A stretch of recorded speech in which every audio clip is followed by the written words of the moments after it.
इस कार्यक्रम के पुण्यार्जक हैं श्री छवि कुमार सेठी, फर्म अमर रोलर, फ्लावर मिल, गोलाघाट रोड, दीमापुर, नागालैंड 797112।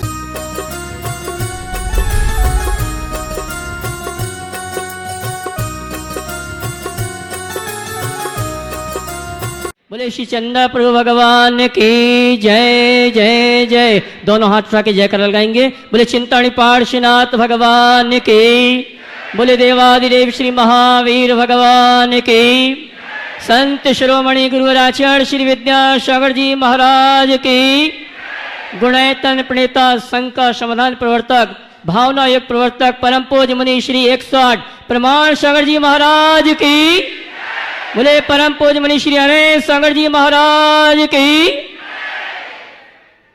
तीर्थराज संबेशिका की तलहटी में स्थित आत्म विकास का दिव्य सदन, जैन सिद्धांतों की वैज्ञानिक प्रयोगशाला, जहाँ बोलेगा समोसरण, पंचायतन शैली में बनने वाला जहाँ जिनालय है, ऐसी गुणायतन से हम और आप टीवी चैनल का बहुचर्चित विश्वविख्यात कार्यक्रम शंका समाधान का कार्यक्रम प्रारंभ करें।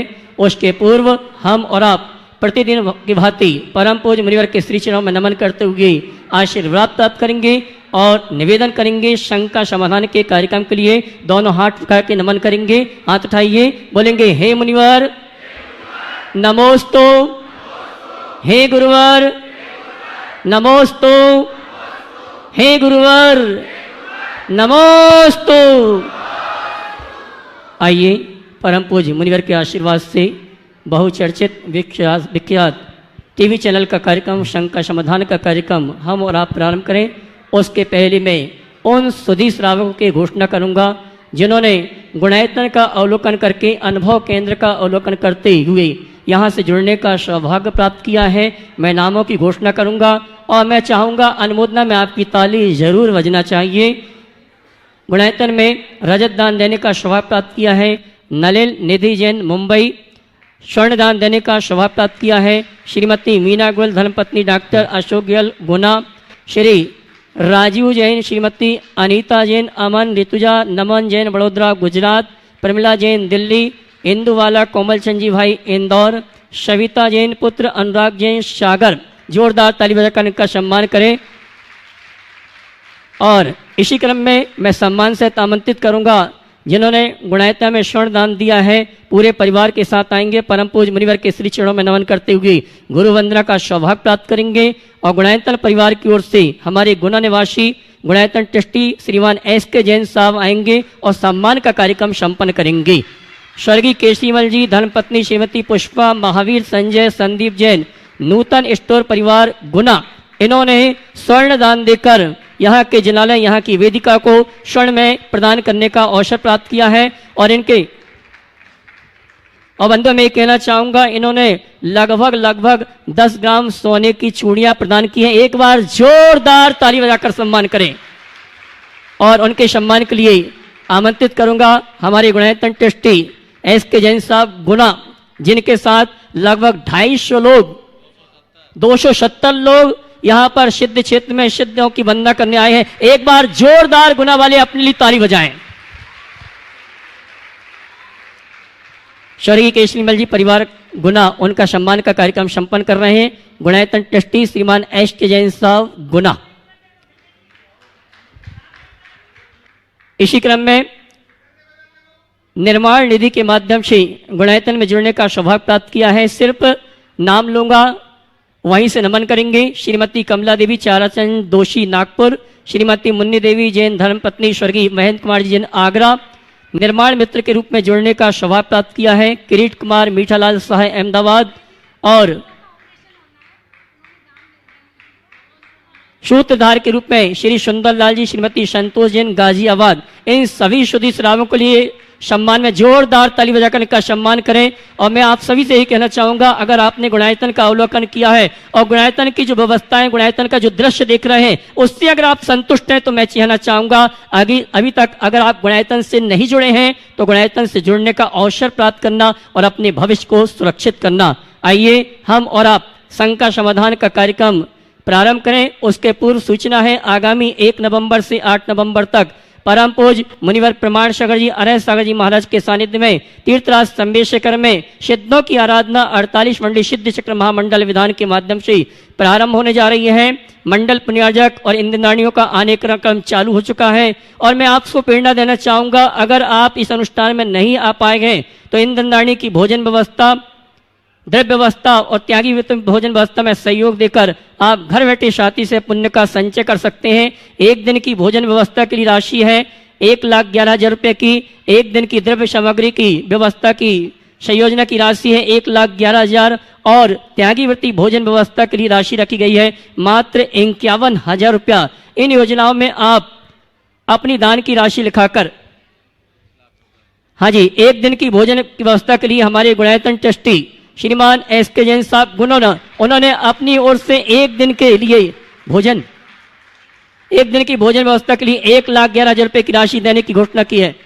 जोरदार ताली तो बजाइए और मैं सम्मान सहित आमंत्रित करूंगा हमारे गुणायतन ट्रस्ट परिवार के ट्रस्टी श्रीमान एस.के. जैन साहब भी आए परम पूज। आइए गुरुवार के श्री चरणों में नमन करते हुए वंदना करेंगे और मैं उनके सम्मान के लिए आमंत्रित करूंगा हमारे बनारस के निवासी गुणायतन ट्रस्टी श्रीमान सौरभ जी वे आएंगे और हमारे सम्मानी पुण्यार्जक का प्रतीक चिन्ह देकर सम्मान का कार्यक्रम संपन्न करेंगे। एक बार पुनः चाहूंगा इनके सम्मान के लिए ताली बजाएं आप। और बंधुओं मैं कहना चाहूंगा चातुर्मास निष्ठापन का कार्यक्रम संपन्न हो चुका है और जिन्होंने इस चातुर्मास में अपनी ओर से अपने परिवार की ओर से कलश स्थापना करने का अवसर सौभाग्य प्राप्त किया था, कलश वितरण का कार्यक्रम प्रारंभ हो चुका है। जो यहाँ पर आए हैं अपनी सूचना कार्यालय में प्रेषित करके अपने कलश प्राप्त कर सकते हैं और जो नहीं आ पा रहे हैं आप किसी परिचित व्यक्ति को भेज के यहाँ से कलश प्राप्त कर सकते हैं। श्रीमान एस.के. जैन साहब जिन्होंने एक दिन की भोजन की व्यवस्था के लिए गुना वाले ताली तो बजाओ आप लोग।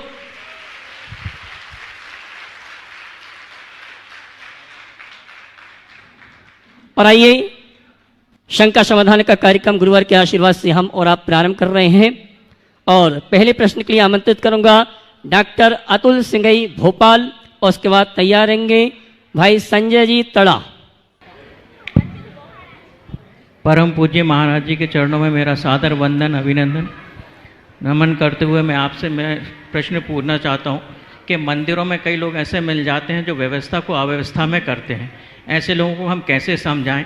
और दूसरा प्रश्न ये है कि कई जगह मैं देखता जा रहा हूँ महाराज जी की कॉलोनियों में जैन समाज के भी कुछ घर कम होते जा रहे हैं, या हम उसको कैसे बचाएं। देखिए, जो व्यवस्था में अव्यवस्था करते हैं उनको भगवान भी नहीं समझा सकते। कुछ लोग हैं जिनकी ऐसी आदत जैसी बन गई, तो हमें ऐसे लोगों के सामने अपनी अवस्था का ख्याल रखना चाहिए। एक दो बार समझाने की कोशिश कर ले, माने तो ठीक, नहीं तो उन्हें भगवान भरोसे छोड़ दो। उनकी इस चक्कर में हम अपनी अवस्था को न खोएं, समझ गए। नहीं तो कई बार ऐसा होता है, कई लोग इस तरह के विचित्र स्वभाव वाले होते हैं। जो एक जगह एक व्यक्ति थे जो बहुत देर से आके अभिषेक करते थे। एक दिन किसी ने उन्हें टोका तो भगवान के सामने ही वो एकदम फायर हो गए। लोगों ने बोला इस व्यक्ति को टोकने का कोई लाभ नहीं। तो कहने का तात्पर्य ये है, जो लोग धर्म के मर्म को ठीक तरीके से नहीं समझते वो व्यवस्था में अव्यवस्था फैला देते। आपका जो दूसरा सवाल है, कॉलोनियों में घर कम हो रहे हैं, उसे कैसे रोकें, एक बड़ी ज्वलंत समस्या है। आप अपने बच्चों को पढ़ा लिखा कर बाहर भेज रहे हैं, सबके 1 और 2 बच्चे हैं, अब तो एक ही हैं ज़्यादातर। अब बच्चे पढ़ लिख करके बाहर चले गए तो घर में रहेगा कौन? अधिकतर तुम्हारे भोपाल जैसे शहर में जो राजधानी है कहने को, तो भी तुम कॉलोनियों में देखोगे तो घरों में सीनियर सिटीजन ही मिलेंगे। बिल्कुल। तो एक ऐसी विकराल समस्या है जिसका सीधा समाधान दिखाई नहीं पड़ता। इसका 2 समाधान हो सकता है। एक तो आप अपने बच्चों को इस तरीके से पढ़ाओ लिखाओ कि पढ़ लिख करके वो आपके ही साथ सेटल हो। पर मुझे पता है ये शायद ज़्यादा व्यवहारिक नहीं होगा। तो दूसरा इसका समाधान ये है कि सरकार से ऐसी नीति बनाने की बात की जाए जिसमें सारे कारपोरेट हाउसेस के जो ऑफिस है वो छोटे और मझोले शहरों में रह सके, ताकि लोगों को वहाँ काम मिल सके, केवल मेट्रो सिटीज में जाने की बात ना आए। इसके बिना बड़ी गड़बड़ी होगी। और जिस तरीके से लोगों का पलायन हो रहा है, माँ बाप अपने बच्चों को पाल पोस के बड़ा करते हैं, बड़ा घर बनाते हैं, बच्चे बाहर चले जाते हैं, जब तक जीते 5-5 हजार वर्ग फुट के मकान में अकेले एक वृद्ध दंपति रहते हैं, और जब वो चले जाते हैं तो उनके बेटे उस संपत्ति को बेचने भर आते हैं और कुछ नहीं होता। ये जो समस्या है ये बहुत गंभीर समस्या है और इस पर विचार करना चाहिए। और इससे हमारे धर्मायतन भी असुरक्षित हो रहे हैं, समाज असुरक्षित हो रही है। जो थोड़े से लोग अपनी परिस्थितियों के कारण वहाँ रह जाते हैं, उनको भी ऐसी स्थितियों से दो चार होना पड़ता है कि कब छोड़ के भागे, मजबूर हो जाते हैं। तुम जिस पृष्ठभूमि में सवाल कर रहे हो मुझे पता है, मैंने आंखों से देखा है, संकेतों में ही इसका उत्तर मैं दे रहा हूँ। इस गंभीर समस्या पर विचार करना चाहिए और बच्चों को उसी तरीके से तैयार करना चाहिए। महाराज जी, साथ में जो कॉलोनी मंदिर बनते जा रहे हैं और उससे जो समाज का एक कॉलोनी में एक संकुचित होकर रह जा रही है, किसी हम बड़े समाज में या किसी बड़े आयोजन में एक जन समाज का प्रतिनिधित्व नहीं हो पाता। संपूर्ण के लिए एक ऐसा है।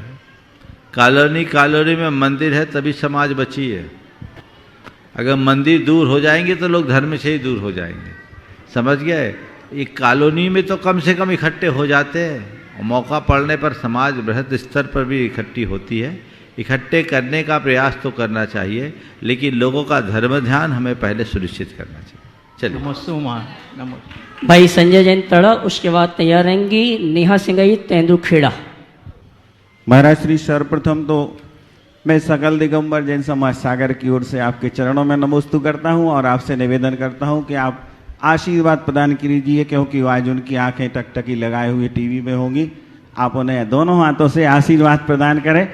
मेरी एक जिज्ञासा महाराज श्री सम्मेद शेखर जी के चरण चिन्हों को लेकर के है कि जब तीर्थंकरों की अवगाहना के अनुरूप महाराज श्री जब अपन चरण वंदना करते हैं तो अवगाहना के अनुरूप ना तो वो पर्वत दिखता है और न चरण चिन्ह दिखते हैं। महाराज जी कृपया ये जिज्ञासा बहुत से लोगों के मन में है। पहले तो मैं तुम्हारे माध्यम से सागर नहीं सबको आशीर्वाद दे देता हूँ, ठीक है। अब रहा सवाल कि भगवान के अवगाहना के अनुरूप चरण नहीं है और पर्वत भी नहीं है, तो भगवान के अवगाहना के अनुरूप तुम्हारा कद भी कहाँ है? अच्छा है कि वैसा नहीं है। अगर वैसा होता तो इसी पहाड़ को चढ़ने में पस्त होते हो। 12 योजन का ये पर्वत अपने मूल स्वरूप में होता तो तुम्हारा क्या हाल होता। क्योंकि हम अगर 500 धनुष की अवगाहना लेते हैं, अजितनाथ भगवान की 450 धनुष की अवगाहना थी। 450 धनुष यानी 1800 आपके हाथ, 1800 हाथ यानी 2700 फुट केवल अजितनाथ भगवान की अवगाहना थी।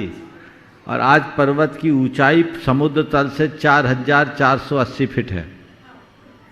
तो 2700 फुट के अजितनाथ भगवान तो यहाँ नीचे तलहटी में खड़े होते हैं ना, तो उनका सिर टकराता। ये पर्वत 12 योजन का था। ये अवशिष्ट पहाड़ है, दिनों दिन इसका क्षरण हुआ है। वर्तमान ये जो चरण बने हैं ये बहुत प्राचीन नहीं है, लगभग 200 वर्ष पुराने हैं, 200-250 साल पुराने हैं। पर हमारी श्रद्धा के केंद्र है, वहाँ चरण अंकित किए हैं। ज़्यादा दिमाग मत लगाओ, इसके कण कण को पावन मानकर अपना उद्धार करो। नमस्ते। अगला नेहा सिंगई तेंदुखेड़ा, उसके बाद तैयार रहेंगे गणतंत्र ट्रस्टी एस के जैन साहब गुना। और गुना वाले बैठे बैठे एक बार नमन करके आशीर्वाद प्राप्त कर लेंगे। एस के जैन साहब गणतंत्र ट्रस्टी गुना। और उसके बाद तैयार रहेंगे एस के जैन तो परिवार सहित हो जाओ। एस के जैन पूरा परिवार के साथ खड़े हो जाएं और गुना वाले हाथ जोड़ के नमन करके तो आशीर्वाद प्राप्त महाराज करें। श्री नमोस्तु नमोस्तु नमोस्तु। महाराज श्री मैं थोड़ा ही एक क्षमा चाहता हूँ, मेरा परिवार महाराज जी ये पूरा गुनाह है, तो ठीक है। पूरे गुनाह के लोग आपसे आशीर्वाद चाहते हैं, सब लोग खड़े होकर आशीर्वाद लीजिए। महाराज जी ये सभी लोग 1200 किलोमीटर से आपके चरणों विजय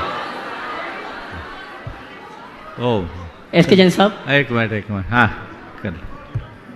महाराज श्री एक मिनट सभी हाथ जोड़ लें अच्छे से। महाराज श्री नमोस्तु नमोस्तु नमोस्तु। महाराज जी नमोस्तु।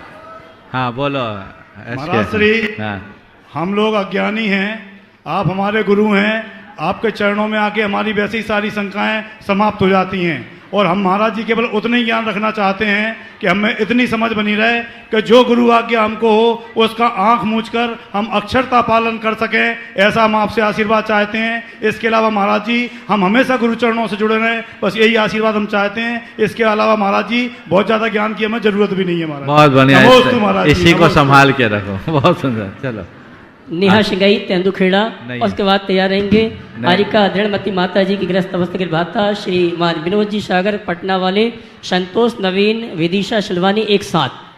महाराज श्री के चरणों में सादर नमोस्तु नमोस्तु नमोस्तु।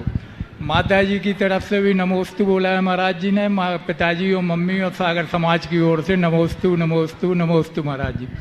महाराज श्री आज के समय में पैसा तो आदमी खूब कमा रहा है और खूब दान कर रहा है, मगर शांति नहीं है, अशांति में है आदमी। इसका क्या कारण है महाराज? देखिए बहुत अच्छा सवाल है। पैसा भी कमा रहा है, दान भी कर रहा है, धार्मिकता भी बढ़ रही है, पर शांति नहीं। इसकी मूल वजह को समझना चाहिए कि हम लोग धार्मिक तो बन रहे हैं पर आध्यात्मिक नहीं। जब तक हमारी सोच में अध्यात्म प्रतिष्ठित नहीं होगा तब तक शांति नहीं। शांति हमारे मन में है, वो कोरे कर्म कांडों से नहीं आएगी। कर्म कांडों से, धार्मिक क्रियाओं से थोड़ा बहुत पुण्य आएगा, लेकिन जब हमारी चेतना में अध्यात्म जागेगा तो हमारे भीतर एक रूपांतरण होगा, एक बड़ा ट्रांसफॉर्मेशन होगा जो हमें जीवन के सब प्रकार के उतार चढ़ाव में ठहराव बनाए रखने की सामर्थ्य देगा, जो हमें अपने आवेग संवेगों को नियंत्रित करने का मार्ग देगा, जो हमें सुख दुख में स्थिरता रखने का आधार देगा, जो हमें हर स्थिति में प्रसन्न होकर जीने का संबल देगा। वो अध्यात्म है। तो वो जीवन में आना चाहिए, तुम्हारे अंदर है नहीं।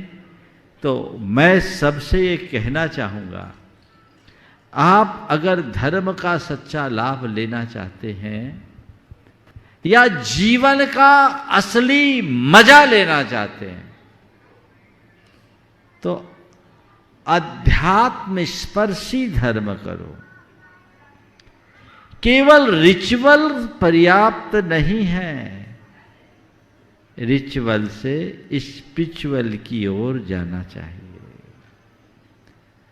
पर मैं क्या बताऊं, आज कुछ कमी भी है। हम जब धर्म का उपदेश देते हैं या धार्मिक क्षेत्र में लोगों को प्रेरित करते हैं तो उसको बाहरी क्रियाचारों के लिए जितना उत्साहित किया जाता है, उसके विचारों के निर्मलीकरण पर उतना बल नहीं देते। नतीजा विशुद्धतया धार्मिक दिखने वाले व्यक्ति का आचार व्यवहार भी विकृत दिखाई पड़ता है।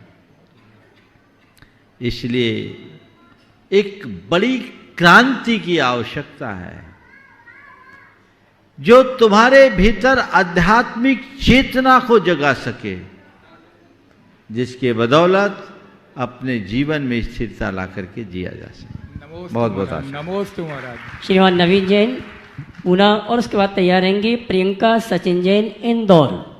नमोस्तु महाराज श्री। महाराज श्री, हम रोज मंदिर तो जाते हैं, बट हमारे बड़े बुजुर्ग बोलते हैं कि जिंदगी में एक बार समय सागर जी की यात्रा जरूर करना चाहिए। तो समय सागर जी की यात्रा का ऐसा क्या विशेष महत्व है, तो हम सब जानना चाहते हैं। पहली बार आया हूँ? दूसरी बार आया हूँ महाराज जी। चलो देखो सम्मेद शिखर जी का महत्व क्या है, इसका अंदाज तो तुम्हें तब लग जाएगा जब यहाँ की वंदना कर लोगे। ये सम्मेद शिखर जी सिद्ध निषीदिका है। क्या है? सिद्ध निषीदिका। यहाँ से अनंत आत्माओं ने मुक्ति को प्राप्त किया। हर 24 के 24 तीर्थंकरों की निर्वाण स्थली का गौरव इसे मिला है। वर्तमान में 24 में से 20 तीर्थंकरों का निर्वाण यहाँ से हुआ। तो ऐसा महान तीर्थ जिसका कण कण पावन, यहाँ अनंत ऊर्जा है, जहाँ से उन्होंने निर्वाण प्राप्त किया, उनका ये परमावतारिक शरीर यही विलीन हुआ। तो तीर्थंकर आदि मोक्षगामी महापुरुषों के शरीर की, दिव्य औदारिक शरीर के वो पवित्र रजकण यहाँ हैं, उसकी ऊर्जा से आवेष्टित ये धरा है।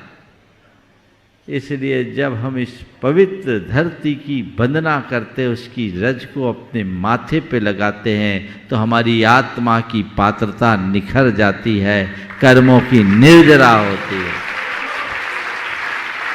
और इसीलिए कहते एक बार बंदे जे कोई, ताकि नरक पशु गति नहीं होई। तो नरक और पशु गति से बचने का मार्ग है ये, समझ गए?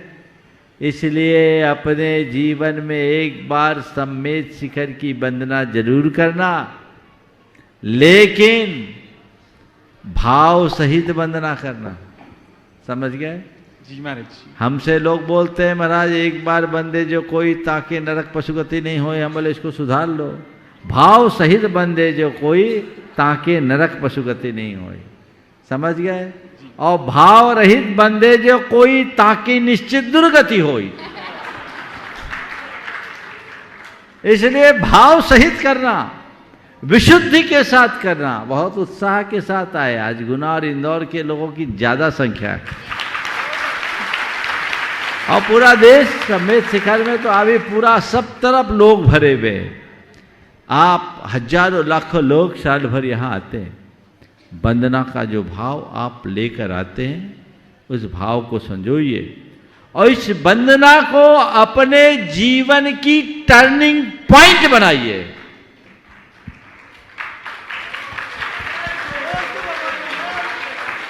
बहुत बड़ी साध लेकर आप लोग शिखर जी आते हैं, तो मैं कहता हूं जितनी बड़ी साध लेकर आए हो, उससे बड़ा पुण्य लेकर जाओ। और वो पुण्य कैसे जाएगा? जब तुम्हारी अध्यात्म की चेतना विकसित होगी। शिखर जी की वंदना करो और अपने आप को मोड़ो, दृष्टि में बदलाव लाओ। हम उन तीर्थंकरों की निर्वाण भूमि की वंदना कर रहे हैं, जिन्होंने राजपाट, वैभव, सत्ता, संपत्ति, भोग, विलास सबका परित्याग किया। अब बताओ हमारा आदर्श क्या है, धन या धर्म? क्या है? योग या भोग? तो जब तुम तीर्थंकरों की वंदना के लिए आए हो, तो उनके रास्ते को तुम्हें अपना आदर्श बनाना चाहिए कि नहीं? हाँ? बस एक सोच लेकर जाओ कि मैं यहां आया हूं तो भर कर जाऊंगा। और परोक्ष फल तो तुम लोग बहुत लेते हो, 4 प्रत्यक्ष फल लेकर जाना। 4 प्रत्यक्ष फल। पहला, धर्म श्रद्धा में वृद्धि। शिखर जी में आने से पहले मेरी जैसी धार्मिक रुचि थी, यहां से जाने के बाद मेरी रुचि और बढ़नी चाहिए। दूसरी बात, अपने अहम भाव का विनाश। अपने अंदर के अहंकार को समाप्त करो, विनम्रता अंदर आए, तब तीर्थाटन का सच्चा लाभ है। तीसरी बात, बुराइयों का परित्याग। शिखर जी में जाओ ना, ऊपर अर्घ चढ़ाना, तो जितनी बुराई है सब भगवान के चरणों में लगा देना। भगवान अब मैं शुद्ध होकर के जा रहा हूं, निर्मल बन करके जा रहा हूं। बुराइयों को त्यागो। और चौथी बात, नए लक्ष्य का संकल्प। तुम्हारा एक ही संकल्प होना चाहिए कि इस भाव में अब मुझे भटकना नहीं, अपना कल्याण करना है। ये चारों बातें यदि आपने साकार कर ली तो तय मानना बेड़ा पार। नमस्ते महाराज। प्रियंका सचिन जैन इंदौर और एक प्रश्न के लिए तैयार रहेंगे श्रीमती नीता भाभी, श्रीमती रानू कुमारी प्राची जैन मंडला। नमोस्तु गुरुदेव। नमोस्तु गुरुदेव। आज हमारे इंदौर से बहुत सारे लोग यहाँ पर आपके समक्ष आए हुए। मैं चाहती हूँ सब लोग खड़े होकर आपको नमोस्तु कहें और आप उनको अपना आशीर्वाद दीजिए ताकि हम लोग कल वंदना बहुत अच्छे भावों से कर सकें। ओह, बहुत बढ़िया। सारे इंदौर वाले खड़े होकर नमोस्तु दे दिया। सवाल करो अपना जल्दी। हाँ, पहले ही दे दिया। हाँ गुरुदेव, आज इस कलयुगी दुनिया में अपने दुख से तो दुखी हैं ही, पर दूसरे के सुख को देखकर ज्यादा दुखी हैं। पर इसका विपरीत होना चाहिए कि दूसरे के दुख में सदैव साथ देना चाहिए और दूसरे के सुख में साथ दें चाहे ना दें। मैं ऐसे लोगों के लिए आपका मार्गदर्शन चाहती हूँ। बहुत अच्छी बात कही है कि लोग दूसरों के दुख में दुखी कम है, सुख में दुखी ज़्यादा है, जबकि होना उल्टा चाहिए। इसकी एक वजह है, दूसरों के दुख में लोग दुखी ना होकर दूसरों के सुख में दुखी इसलिए होते हैं क्योंकि लोगों को दूसरों का सुख अपने से ज़्यादा दिखता है। जब हमें दूसरों का सुख अपने से ज़्यादा दिखता है तो जलन होने लगती है, और जलन होने लगती है तो हम दुखी होने लगते हैं। काश हम अपने अंदर की ईर्ष्या की भावना को समाप्त कर दें, प्रेम को अपने हृदय में स्थान दे दें, तो हम दूसरों के दुख में दुखी होंगे और सुख में सुखी होंगे। कदाचित दुख में दुखी हो या ना हो, दूसरों के सुख में सुखी जरूर होंगे। जब तक अंदर प्रेम और आत्मीयता का विकास नहीं होता तब तक जीवन में ये रास्ते प्रशस्त नहीं होते। श्रीमती रीता भाभी, श्रीमती रानू प्राची जैन मंडला। उसके बाद तैयार रहेंगी प्रतिभा स्त्री रामटेक चंद्रगिरी और जबलपुर की बहनें स्वाति, अंजलि और विनीता। नमोस्तु नमोस्तु नमोस्तु। दोनों गुरुओं के चरणों में त्रिबार नमोस्तु। महर्षि, जानवर को धन की इच्छा नहीं होती, लेकिन यही इच्छा इंसान को जानवर बना देती है। ऐसा क्यों? ऐसा इसलिए कि जानवर के पास केवल पेट है, पेटी नहीं है।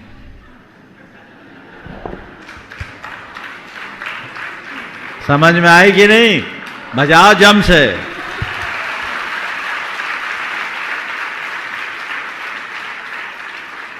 काश इंसान के पास केवल पेट होता तो इंसान इंसान के रूप में देवता बन जाता,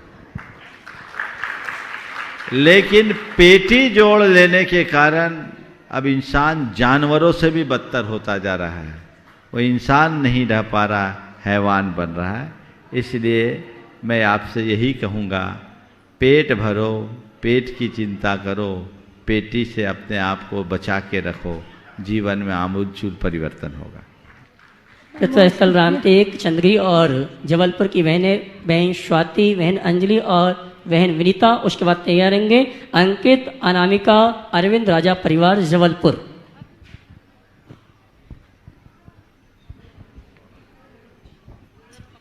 बोलो।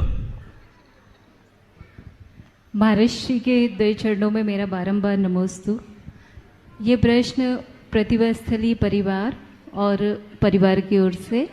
महाराज जी, आज के ज़माने में सभी लोग आधुनिकता की ओर बढ़ रहे हैं, जिसमें हमारे जैन समाज में सबसे ज़्यादा परिवर्तन हो रहा है और महिला वर्ग का जो परिधान है वो तेज़ी से परिवर्तित हो रहा है। वो हमारे समाज के लिए कितना लाभदायक है, इसके लिए मार्गदर्शन दीजिएगा महाराज जी। देखिए, एक बार एक परिवार मेरे पास आया, उनकी बेटी एकदम स्किन टच कपड़े पहन के आई थी, जीन्स था, टॉप था। दिल्ली से वो मास कम्युनिकेशन में ग्रेजुएशन कर रही थी। उनके पिताजी ने कहा, महाराज इससे कहिए कि थोड़ा कपड़े थोड़ा ढंग के पहने। पिता ने कहा, महाराज जी इससे कहिए कि कपड़े थोड़ा ढंग के पहने। उस लड़की ने जवाब दिया, महाराज महाभारत युग से अच्छे हैं। ये सवाल बहुत गंभीर है, पर मैंने उससे फिर कहा कि महाभारत युग और आज के युग में बड़ा अंतर है। सवाल केवल एक है कि हम तन को ढांकने के लिए कपड़ा पहनते हैं या तन को दिखाने के लिए। मैं आप सबसे फिर कहूंगा, क्या पहनना क्या नहीं पहनना ये आपका व्यक्तिगत चुनाव है, मैं कुछ थोपूंगा नहीं। लेकिन ये सवाल अपने आप से जरूर पूछो कि हम कपड़ा पहनते क्यों हैं, तन ढांकने के लिए या तन दिखाने के लिए? हाँ, और मैं तो एक ही बात जानता हूं, अगर चारों ओर बिल्लियों का आतंक हो और दूध को खुला छोड़ोगे तो दूध सुरक्षित रहेगा क्या? रहेगा क्या? तो हम क्या करते हैं, जहां बिल्लियां हैं वहां दूध को सीके पे टांग के रखते हैं ताकि वो बिल्ली के अप्रोच से दूर रहे, पहुंच ही ना हो। बस जहां चारों तरफ पथ भ्रष्ट लोगों की भरमार है, वहां आपको चाहिए कि आप अपनी शालीनता का आवरण ओढ़कर रखें ताकि सुरक्षित रहे। वो शालीनता होनी चाहिए, मर्यादाएं हमारी होनी चाहिए। पहनावे में बदलाव हो गया और बहुत तेजी से 1-2 सालों में तो मैं देख रहा हूं 80% साड़ियां तो गोल हो गई और 2-4 साल और निकलेंगे तो 100%। हालांकि मैं तो महिलाओं को इस बात का धन्यवाद दूंगा कि कम से कम इतने वर्षों तक साड़ियां अभी तक बचा के तो रखी। पुरुषों की धोतियां तो बहुत पहले गायब हो गए। बिगड़े तो ये भी है, तो छाया तो तुम्हारी है। पर एक बात, एक वाक्य सबके चिंतन के लिए देता हूं। कोई स्त्री अगर विदेशी परिधान पहन करके आती है उसका वो रूप, और वही स्त्री यदि भारतीय परिधान पहनकर प्रस्तुत होती वो रूप, दोनों रूपों को अपने सामने रखकर देखो, किसमें तुम्हें सात्विकता, शालीनता और आकर्षण दिखता है? बोलो। हाँ, मैं एक वाक्य में इसकी समीक्षा करके कहूंगा, आप लोग सहमत हो तो जोर से ताली बजा देना। अभी नहीं, सुनते हो? हाँ, एक वाक्य में इसकी समीक्षा करूंगा। कोई स्त्री यदि विदेशी परिधान पहनकर आती है तो एक भोग्या के रूप में दिखती है, और वही स्त्री यदि भारतीय परिधान में आती है तो मां, देवी और बहन की तरह दिखती है।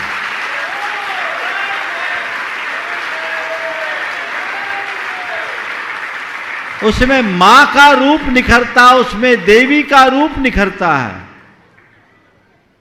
तो ये अब आपको तय करना है कि आपकी गरिमा किसमें है।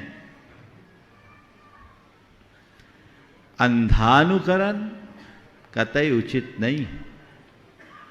अभी ज्यादा बोलूंगा तो सब लोग नाराज हो जाएंगे, पूरा शंका समाधान इसी सवाल में समर्पित हो जाएगा।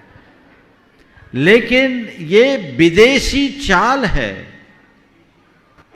जिन्होंने हमारी भाषा, भूषा, भोजन और भेषज सबको लील लिया।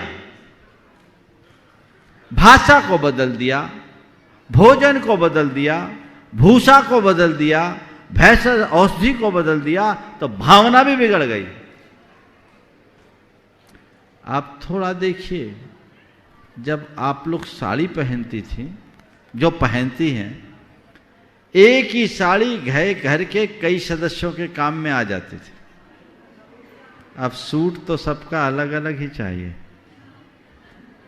ये व्यापारियों की कुनीति है अपना माल बेचने के लिए, समझिए। ये एक बड़ा परिवर्तन है। चलिए, आपने छेड़ा है, अच्छा है। अभी भी लोग, मैं एक बात बोलता हूं, मेरे पास अमेरिका से एक बहन आई, 2004 की बात कर रहा हूं, 18 साल पहले, युवा थी और वहाँ राजनीति के क्षेत्र में भी वो अपना अच्छी पैठ रखती थी, प्रोफेसर थी पेशे से। मैंने पूछा यहाँ और वहाँ में क्या अंतर? बोला महाराज जी वहाँ हम लोग विशुद्ध भारतीय। मैंने पूछा वहाँ के युवा लोग क्या सोचते? बोले जैसा यहाँ के लोग आज से 50 वर्ष पहले सोचते थे। बात को समझिए, बहुत गहराई की बात कर रहा हूँ। मैंने पूछा वहाँ के युवा लोग क्या सोचते? बोले जैसे यहाँ के लोग आज से 50 वर्ष पहले सोचते थे। बोले महाराज हम लोग वहाँ विशुद्ध भारतीय बन गए। हम भले 15 दिन या महीना में एक बार मंदिर जाएंगे, लेकिन हम जब भी मंदिर जाएंगे साड़ी पहन कर जाएंगे, सिर पर पल्ला लेकर जाएंगे, खुले बालों से नहीं जाएंगे। आज भी हम लोग बड़ों के पैर छूते हैं, उनको आदर देते, सम्मान देते हैं, और इससे हमें गौरव होता है कि हमारी सांस्कृतिक पहचान है। वो उसको अपना कर गौरवान्वित हो रहे हो और तुम उसको मिटा करके गौरवान्वित हो रहे हो। देखो क्या होगा, ये सब रसातल में जा रहा है। आपने जो सवाल किया जैन समाज का, ये जैन समाज का नहीं, सर्व समाज का अंतर है। चूंकि आप जैनियों के बीच ज़्यादा रहती सो जैनियों का दिखाई पड़ता, पर बात तो इतनी है कि पूरे कुएं में ही भांग पड़ी है, कोई नहीं बचा, सब निपट गए। ये एक बदलाव है, बहुत तेजी का बदलाव। पर मैं इतना कहता हूं, पहराव में परिवर्तन से ज्यादा चिंता नहीं। ध्यान से सुनना, पहराव के परिवर्तन से उतना खतरा नहीं। खतरा तो तब है जब परवाह बदल जाते हैं। परवाह खत्म हो गया, अब मर्यादा ही खत्म। लज्जा और संकोच भी लोग त्यागने लगे। अब किसी को किसी की कोई परवाह ही नहीं। दुष्यंत कुमार की 2 पंक्तियां सुना करके मैं इसको पूरा करूंगा।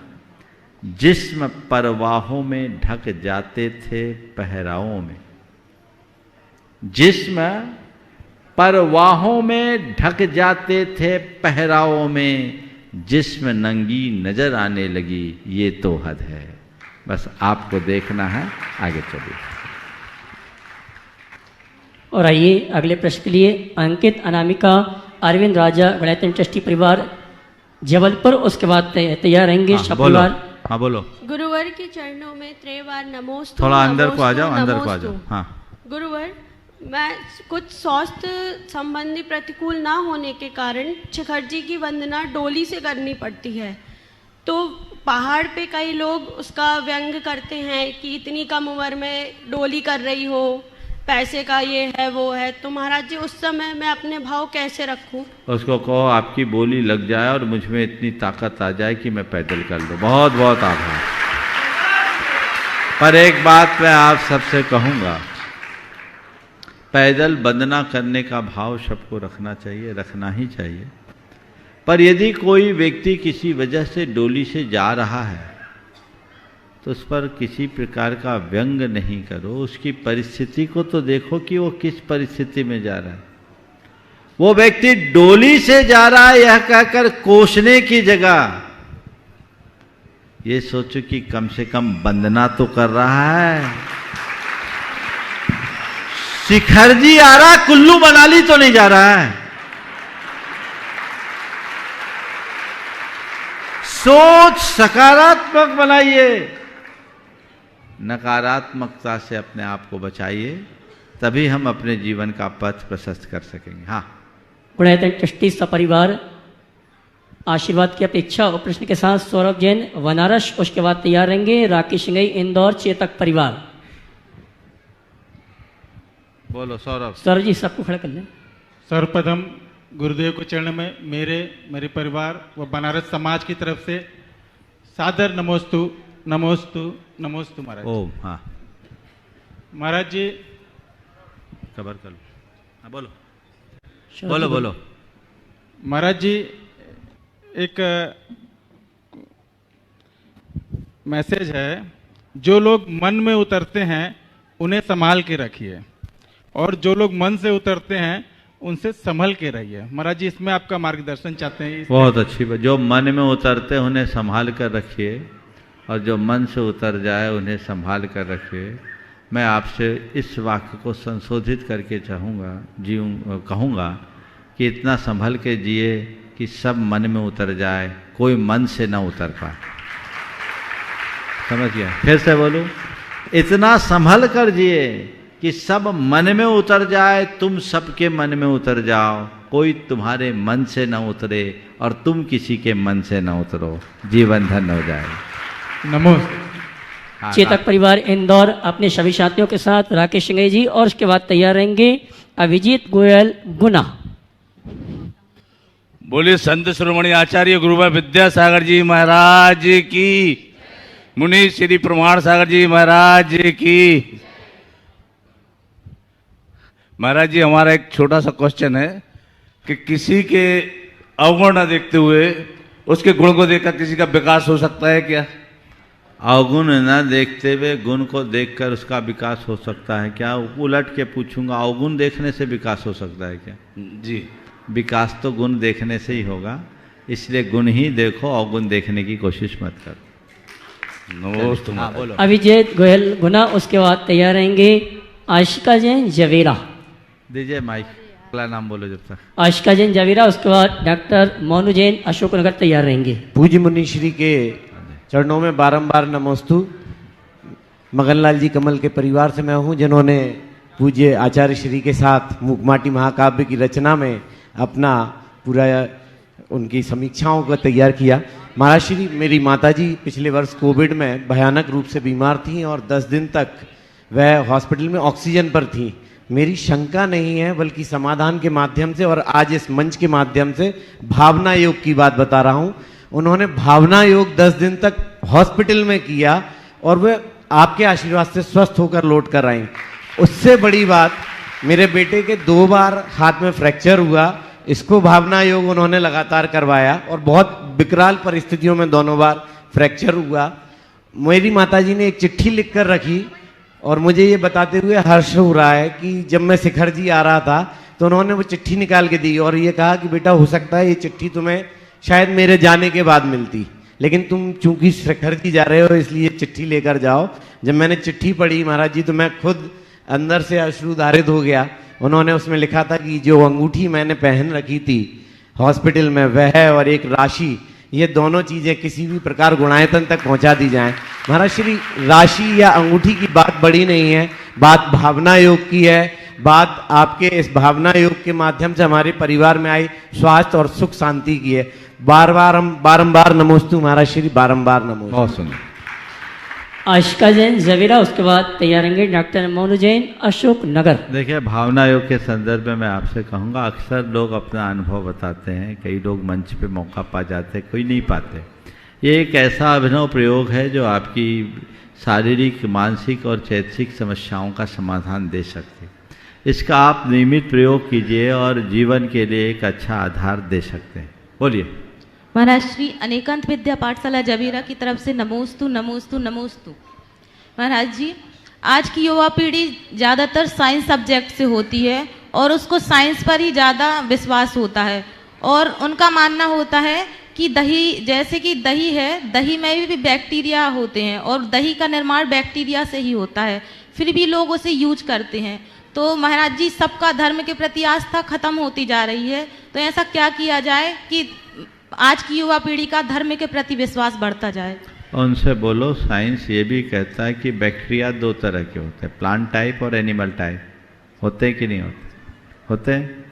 तो दही जो हम लोग सही विधि से बनाते हैं, बिना जामन वाला, 24 घंटे का दही, उसमें प्लांट टाइप बैक्टीरिया आ जाते हैं, समझ गए, जिन्हें हम ना खा सकते हैं ना पचा सकते हैं। तो उसमें हिंसा नहीं होती, वो सूक्ष्म जीव होते हैं। और जो एनिमल टाइप बैक्टीरिया है वो हिंसा वाला है। तो हमें उसे उसका सेवन ना करके हमारी जो जैन विधि का दही है उसका प्रयोग करना चाहिए। जैसे कि महाराज श्री लाइट है, लाइट में भी बहुत से जीवों की हिंसा होती है, लेकिन लोग फिर भी उसका अधिक से अधिक ही यूज करते हैं। तो देखिए ऐसा है, हिंसा के भी अलग अलग स्तर है। आप बोल रही हैं इसमें भी हिंसा है, सांस ले रही है उसमें भी हिंसा है, चल रही है उसमें भी हिंसा है, लेकिन एक हिंसा के लिए हिंसा है और एक आपके दूसरे कार्य में हिंसा है, इनमें अंतर है ना। इस प्रयोजन को देखकर चलो। महाराज श्री जबीरा महाराज श्री बस आगे।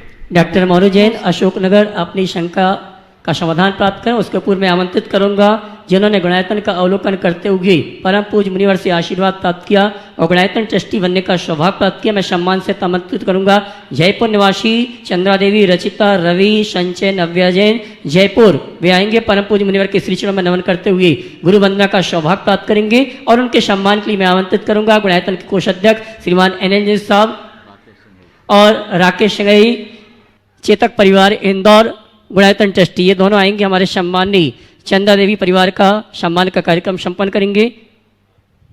मोनू जी बोलिए। नमोस्तु महाराज जी, नमोस्तु नमो।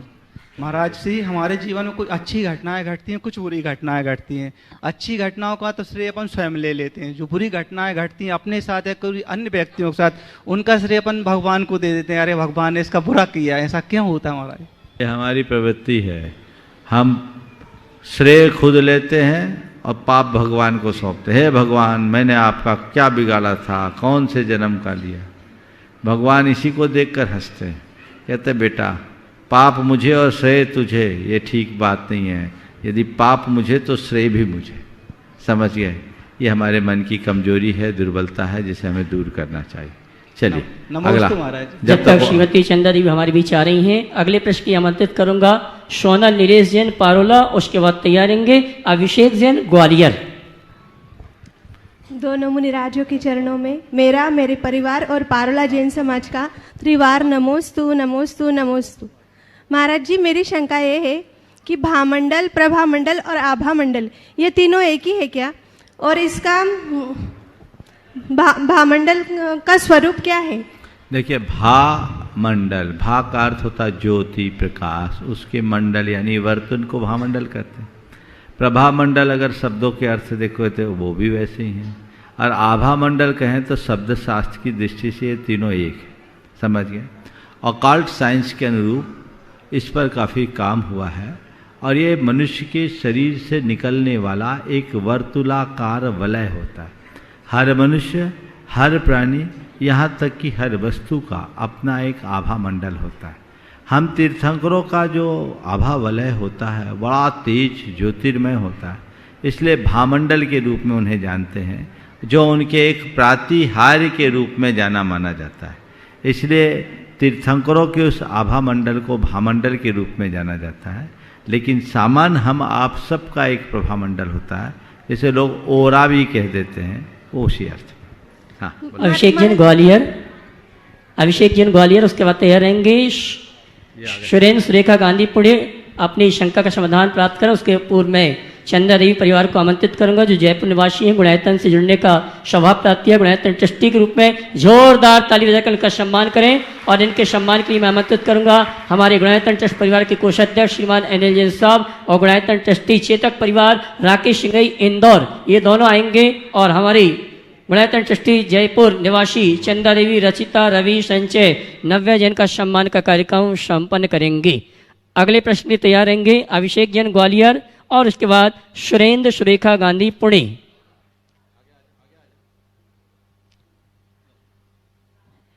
माइक पहुंचाएं सुरेंद्र सुरेखा गांधी पुणे परिवार के लिए।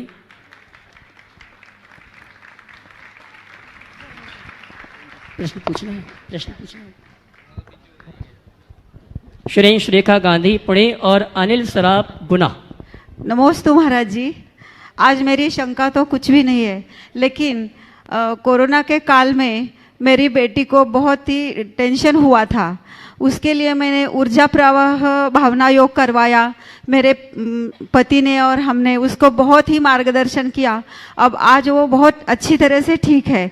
हम आप रोज प्रवचन सुनते हैं, शंका समाधान सुनते हैं और उसी से हमारे जीवन में बहुत ही परिवर्तन आ गया। इसीलिए आपको मैं कैसा आभार व्यक्त करूं, ये मुझे शब्द ही नहीं है। नमोस्तु महाराज जी। अगला नाम, बहुत बहुत आशीर्वाद। अनिल श्राप गुना, उसके बाद हार्दिक शाह गांधीनगर। एक मिनट, गांधी जी बोलो बोलो जल्दी से, सवाल बोलना और कुछ नहीं। हाँ। नमस्तु नमस्तु महाराज जी। मेरा प्रश्न अभी शंका है उसमें ही है। आज अपना समाज इंटरकास्ट में बहुत फैशन मान रहा है, इंटरकास्ट में फैशन मान रहा है। अपनी बेटी, अपने बहू जो इंटरकास्ट आती है, वो बहू के हाथ से अभिषेक या आहार हो सकता है क्या? देखो, ये बड़ी विचित्र समस्या है।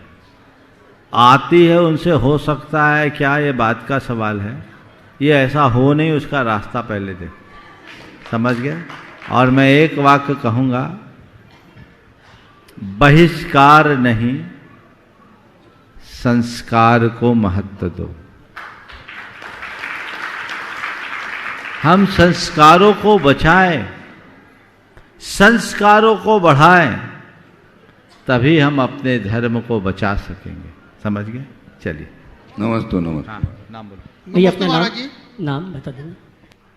अनिल सराफ गुना से महाराज। और उसके बाद तैयार रहेंगे, चलिए बोलिए, हार्दिक शाह गांधीनगर। महाराज जी, हमारी जिज्ञासा पूर्व की तरह है कि हम अपने बच्चों को जब उनका पढ़ाते लिखाते हैं तो ये मन में भावना रहती है कि ये उच्च शिक्षित हो जाएं और अपनी जीविका अच्छी तरह से कमा कर अपना परिवार चलाएं। महाराज जी, हमारी जिज्ञासा ये है कि वो धर्म के साथ अपना जीविकोपार्जन कैसे करें?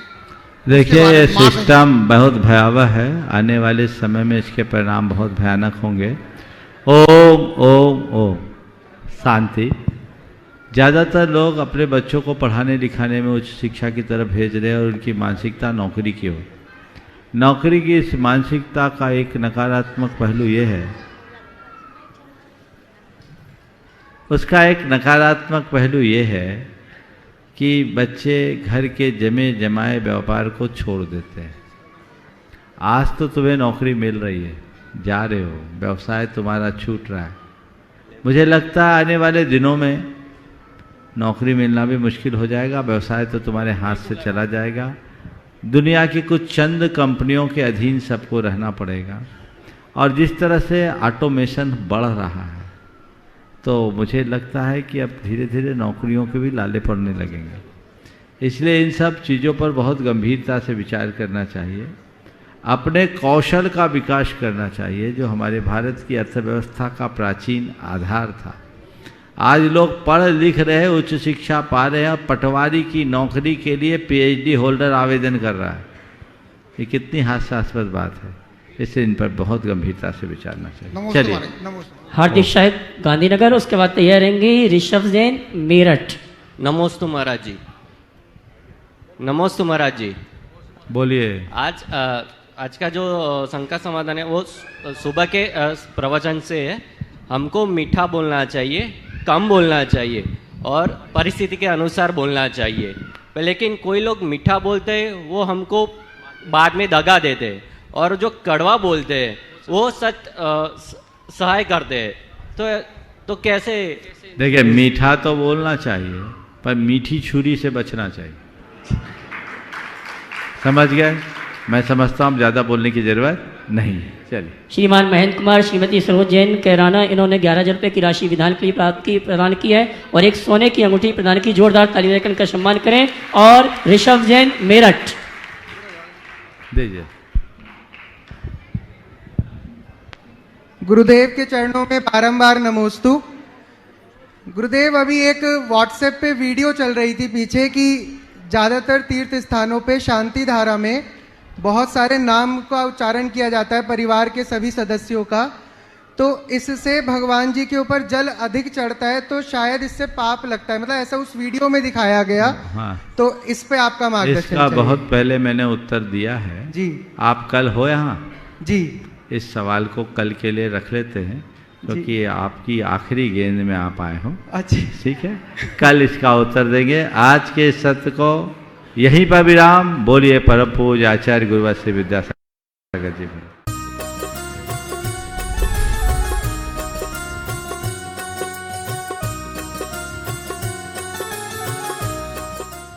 इस कार्यक्रम के पुण्यार्जक थे श्री छवि कुमार सेठी, फर्म अमर रोलर, फ्लावर मिल, गोलाघाट रोड, दीमापुर, नागालैंड 797112।